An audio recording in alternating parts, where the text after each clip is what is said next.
আসসালামু আলাইকুম। গতকাল রাতে পানি হইছিল মোটামুটি পরিমাণে। এইজন্য সকালবেলা ঘুম থেকে ওঠার পরে চলে আসলাম জমিগুলা দেখতে যে কি অবস্থা। ইনশাআল্লাহ আজকে সব জমিগুলা মোটামুটি দেখার চেষ্টা করব। সব না মানে আমাদের বাসার আরকি পাশে যেগুলা জমি আছে এগুলা দেখার চেষ্টা করব। দেখি কি রকম পানি হইছে। তো সকালবেলা ঘুম থেকে ওঠার পরে চলে আসলাম। প্রথমে আরকি মাখই গাছগুলা দেখতেছি। আলহামদুলিল্লাহ মাখইগুলা পাকে যাচ্ছে। তারপরে মরিচ কিছু লাগাইছি খাওয়ার জন্য। আলহামদুলিল্লাহ মরিচ ধরছে আরকি অনেক ভালো পরিমাণে ফলন হইছে। আর কিছুদিন আগে যে ভুট্টাগুলা লাগাইছিলাম এগুলা মূলত বড় হয়ে যাচ্ছে। তো আমরা নমলা ভুট্টা লাগাই দিছিলাম। তার কারণ হচ্ছে মাটি তো পড়ে থাকবে এইজন্য আরকি নমলা ভুট্টা লাগাই দিছি আলু উঠার পরেই। কারণ মাটি ফেলায় রাখে তো লাভ নাই। তারপর আলহামদুলিল্লাহ মাশাআল্লাহ কুষারগুলা অনেক মোটা হইছে। আমরা আরকি খাওয়ার জন্য না মোটামুটি অনেকটাই আরকি কুষার লাগাইছি। তো কুষারগুলো খুবই ভালো হইছে মাশাআল্লাহ আবারও বলতেছি।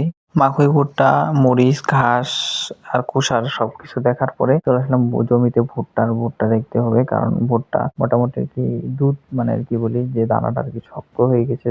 দুধ আরকি যেটা আমরা বলি দুধ জমে গেছে বা শক্ত হয়ে গেছে দানাটা। আলহামদুলিল্লাহ মোটামুটি ফসলও ভালো হইছে মানে দানাটা অনেক পরিপূর্ণ হইছে। যদিও আমাদের একটু পানির সংকট পড়ছিল কারণ পানি দেওয়া কিছুদিন আগে দরকার ছিল।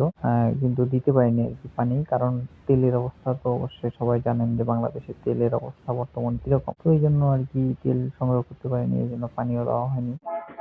তো আলহামদুলিল্লাহ আমরা তেল দিয়ে পানি দিতে পারিনি। তো কি হইছে আল্লাহ তাআলা রহমতের বৃষ্টি দান করে দিয়েছে আমাদের মাঝে। তো আমাদের সবার কৃষকদের জন্য আরকি সবথেকে উপকার হইছে বলতে পারেন। তো আল্লাহ তাআলা একজন উত্তম পরিকল্পনাকারী। আল্লাহ তাআলা যা চান তাই হন। সবশেষে একটা কথাই বলবো আলহামদুলিল্লাহ সবকিছুই ভালোই হইছে। পানি হয়ে যাওয়ার কারণে আমাদের আরকি প্রচুর পরিমাণে অনেক লাভ হইছে। তো আজকের ভিডিও পর্যন্তই। সবাই ভালো থাকবেন, সুস্থ থাকবেন। আসসালামু আলাইকুম।